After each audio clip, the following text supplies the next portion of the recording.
Game as requested, Taurus. Tuloy tayo. This is a Taurus Sun, Moon, Rising, and Venus collective reading for the month of August. Happy Lionsgate! This is a collective reading. For your personal reading, kindly send me a direct message. Kamusta mga Taurus? Kamusta? Let's see kung anong mga energy. Collective energy ng mga Taurus, please. Collective energy ng mga Taurus. Collective energy ng mga Taurus. Love, life, personal growth, okay?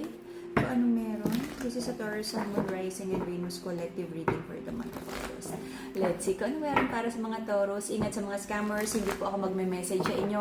Ang dati nating account na may like 200,000 followers kay Angeles, okay? Yung unang account natin na hack, hindi ko na ma-open, hindi ko na ma-recover. Ito lang ang nag-iisa nating account for now kay Angeles 11. Mag-ingat sa mga scammers. Okay. Taurus, Sun, Moon, Rising, and Venus collective reading for the month of August. Taurus, Sun, Moon, Rising, and Venus collective reading for the month of August. Ang crystals natin, naka-bromo pa din. Let's see, Taurus, Sun, Moon, Rising, and Venus collective reading for the month of August. Taurus! Manifest, manifest, manifest, manifest, manifest.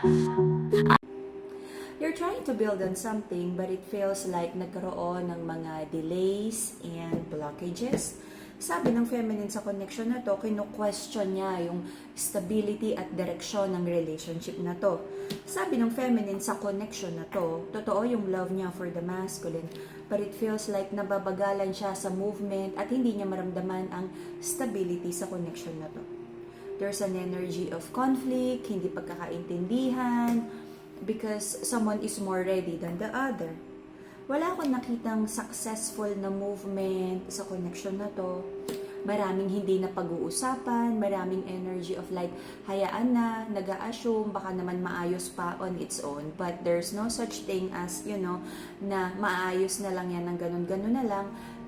Kailangang mapag-usapan at mabigyan ng tamang action, decision ang bawat challenges sa relationship. Okay? The Wheel of Fortune in reverse, marami ka rin hinihintay na good fortune for you, naiinip ka, marami kang hinihintay na good news, harvest time, collection, promotion, kung ano man material gifts or blessings na hinihintay mo. About the connection, hindi naman to tapos, parang naghihintayan kayo ng communication, apology, love offer sa bawat isa. Okay? But sa ganitong sitwasyon, syempre kapag love connection, yung masculine dapat ang nagli-lead ng relationship. Okay? The masculine right now is only ready for a passionate connection, nothing more, nothing less. At hindi niya directly ma-express sa feminine na hindi siya ready for something committed and long-term. But for now, na-enjoy ng masculine ang passionate connection. Okay? The romance, the dating, the make-up, whatever. Okay? Walang naging pagbabago sa connection na to. It doesn't feel stable and long-term ang relationship na to. Pero kahit ganon, kahit hindi kayo pareho ng readiness, you feel energetically tied sa isa't isa. Nagdala ng maraming overthinking, like ano ba talaga, guessing game na may dalang sadness because someone feels na hindi niya deserve ang bare minimum, especially sa side ng feminine na parang bare minimum to. The feminine is ready for more. Okay? Let's see. Taurus, Sun, Moon, Rising, and Venus collective reading for the month of August. Okay. To heal your heart chakra, to balance your emotions, and for you to have harmonious relationship sa mga taong nasa paligid mo, Madagascar Rose Quartz, the pink crystal. Okay? For manifestation of abundance, lalo na Lionsgate ngayon, citrine. Ito ang ating pink crystal. Ito ang ating citrine for abundance. Okay? Meron tayong combination for love and money. Ito pala. Combination ng pink crystal and the abundance yellow crystal. Alrighty? So, the reason for the reading is maraming pangarap, maraming binubuo, love and money. In the past, I feel nagkaroon din naman ng blessing para sa'yo. Meron kang nakuhang wish fulfillment mo. Okay? Thank God for all the blessing. And I feel kung ano man yung mga natanggap mo na achievements, financial blessings, love and business or career, it feels like parang mas nagkaroon ka ng motivation na i-pursue yung mga bagay na gusto mo. Okay? Kumbaga, nagkaroon ng na-ignite yung energy, yung passion, na motivation. Okay. I feel nagsimula tong relationship na to na alam nyong wish fulfillment nyo ang bawat isa. Kaya lang parang hindi napahalagahan, napabayaan, nabaliwala. Na parang ito yung energy na, Lord, gusto ko ng cellphone, iPhone, okay? Or latest model ng phone. But then, after kang nabigyan ng enough resources for you to afford this dream of yours, nung nasa yun na, parang 2 weeks lang, parang, ito pala yun, na parang, naging common na, okay? Hindi na pahalagahan. Whether this is financial blessings or love, sobrang gusto, pinag-pray mo to, but nung nasa iyo na, hindi mo naman napahalagahan, okay? Napabayaan. And because of that, sa relationship, someone feels unloved, unrequited ang binigay niyang pagmamahal, okay? Recent past, I feel mas nag-focus ka sa mga bagay na nakakapagpasaya sa'yo. Kung may bata, sabi mo, focus na lang sa bata. Okay? Also, this is the energy of you looking at the silver lining ng situation na meron mang nawala, may mga disappointments, but kung titingnan mo, no, yung accounting book ng life mo, mas marami namang masaya, mas marami namang blessing. Okay? Prayers and manifestation, sabi ng mga Taurus na parang, sabi ng masculine, ready ba daw talaga siya for commitment o long term.